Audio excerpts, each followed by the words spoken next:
Здравейте на всички! Правя този клип специално за вас, за всички вие, които ме питахте как отглеждаме смърчкова. Как започна всичко? Баща ни беше гледал едно предаване в YouTube, където имаше един български експерт по отглеждането на смърчкова и правенето на мицел. Съответно успяхме да се свържем с него и отидахме на място да разгледаме как отглеждат смръчкова. След време се решихме и ние да почнем да отглеждаме.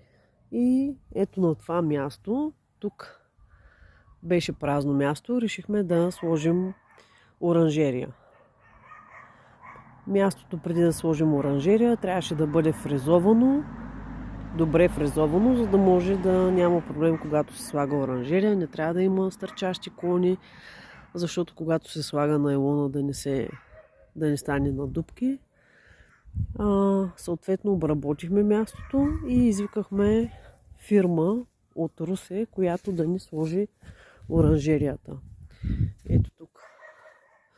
Това е фирмата от Русе. Много добре се справиха. За може би няколко часа успяха и сложиха оранжерията. Сложиха найлона, подкопаха го. Тук в нашия район в Сливен вятъра е много силен. Но слава Богу, издържа оранжерията на доста силни ветрове. Ето тук ви показвам празното място преди да сложим оранжерията и стъпка по стъпка нейното изграждане. Тук е канала, който се копае около оранжерията, където ще се сложи найлона и после ще се засипе с пръст. Тук вече я виждате от външната и от вътрешната страна, напълно готова самата оранжерия. Сложихме оранжерията. Направихме лехи по 1 метър вътре в самото място.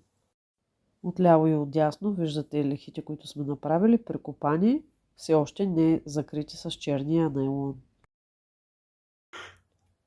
Фрезовахме ги, за да е сравнително рохка пръста. Купихме си мицела и го насяхме. Това тук е торбичка мицел.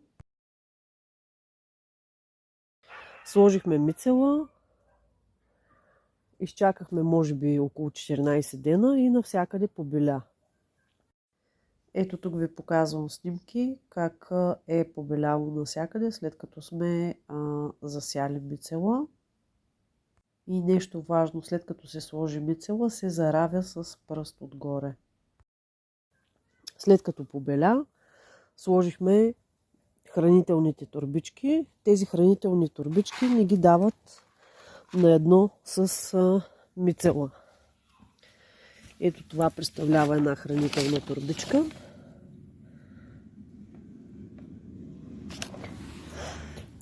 Сложихме хранителните торбички и влажността на почвата трябваше да е над, мисля, че около 90%. Ние постоянно комуникираме с хората, от които си купихме мицела и те ни дават инструкции как да върви самото отглеждане на гъбите. Мерим влажността, ето с този уред. Съответно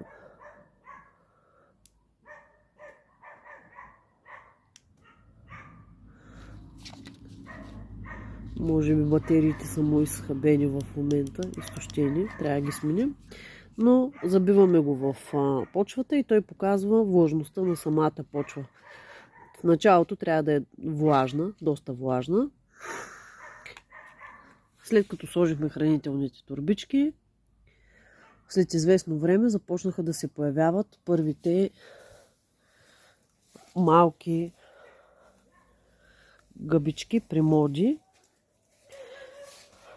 Какво представляват те? Ето тук ви показвам. Ето тези малки точици са примоди.